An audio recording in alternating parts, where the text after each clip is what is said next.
Beach FM, locals talking to locals. I'd like to make very welcome now Madeleine De Young from the marvellous Maoriland. Good morning, Maddie. How are you?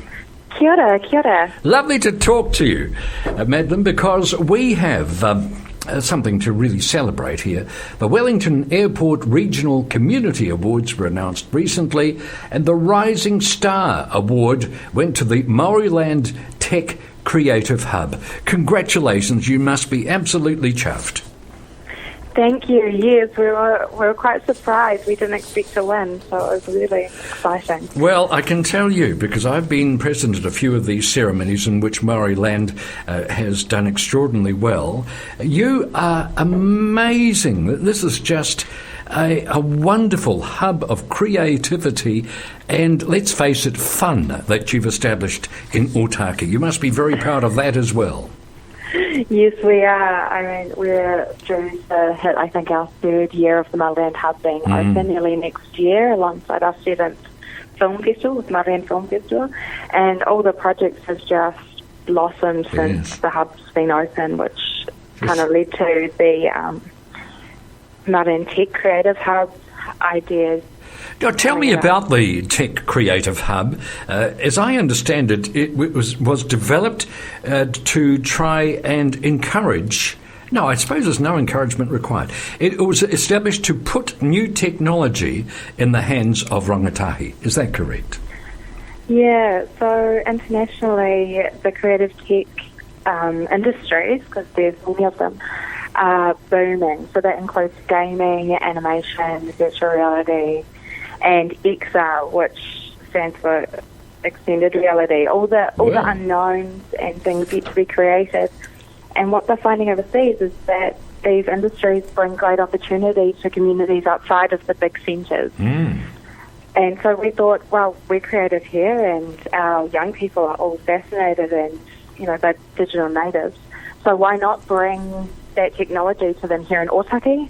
Bring some of the world's greatest experts to Otaki to run some workshops and see what our young people can create.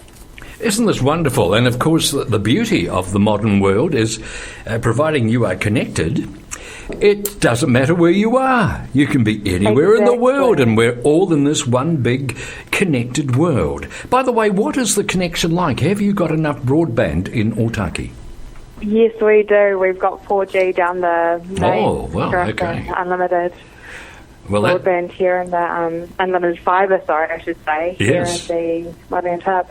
Well, you can't complain about that. That worked out very well. Well, that proves my point. You may as well be in Otaki as in San Francisco or Geneva. I mean... Exactly. And so that's a terrific thing. So what has been happening at the Creative Hub? What has been created? Yeah, so far we launched with a pilot exhibition in May, and during that time we had 4 workshops. We had Gaba Aurora, who's a lecturer at Johns Hopkins University in the United States. He came out to deliver a workshop on VR and how he creates empathy through technology. So he headed up the UN's first VR hub and came and shared all his knowledge with our young people. We also had Coco Solid. She's recently been in the news because her animated series, Ataha Bridge, has just won a big award.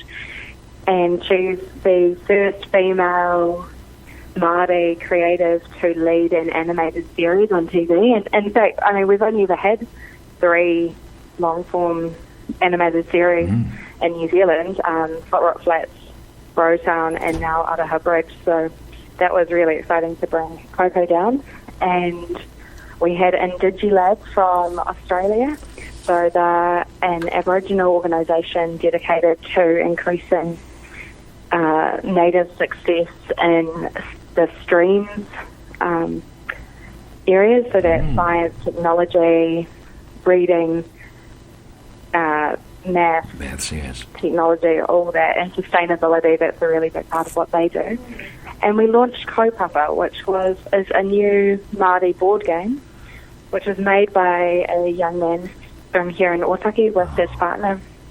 And it's to encourage people at all levels of Te Reo Māori to have some fun, get together, learn new words, practice what they do have, and share that around. Well, wow, that's wonderful. When you say board game, is that a physical board or is it an electronic game?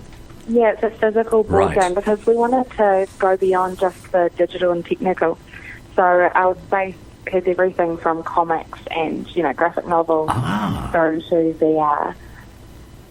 And you mentioned extended reality before. I thought I kept up with this area quite well. I've never heard of extended reality. What is that?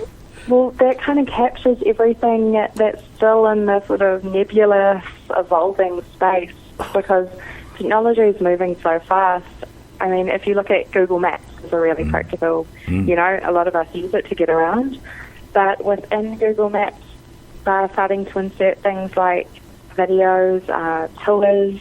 So after our Digilab workshop, we took 7 rangatahi to Sydney from the workshop here in Otaki to participate in a hackathon.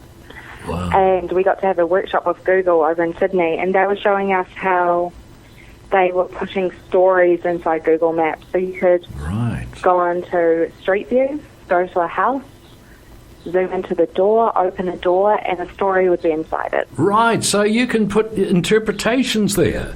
I mean, you can tell a story of Kamate looking at a certain lake just up the road, can't you? Yeah, exactly. What a wonderful thing that is. So are you getting involved in this XR?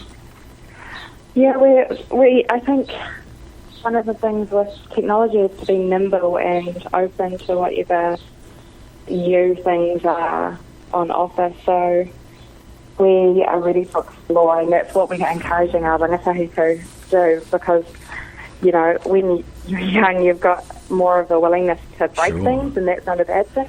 And on that, I made the assumption the rangatahi would not need to be encouraged to get involved in this. I thought they would be lining up. Is that the case?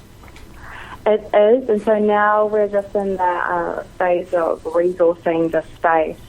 We were resourced to run the exhibition and piloting get those young people up to Sydney, and we're hoping to be able to open weekly from term 1 next year.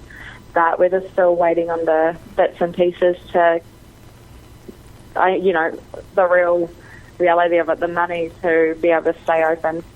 Right, so this is the reason for the Rising Star Award. We're rising up, but we've still got a bit of work to do to get established. Exactly. So where are you applying for that money, the necessary funds to make it happen? It's a few places. We've been supported by the Vodafone Foundation to kick the project off, and we're hoping that they'll be back for the party again. But we're also open, of course, to any organisations in the community who want to support the pet club or other things. We're a charitable trust, so that does help us with our fundraising. Just have a chat with Maoriland. It's where the Ed houses used to trade, but I can tell you what, buying some drapery isn't nearly as much fun as what's happening there right now at Maoriland. Madeleine De Young, thank you so much for joining us. Congratulations on the initiative and good luck with the fundraising. Thank you for having us. Lovely to talk to you. 106.3 Beach FM.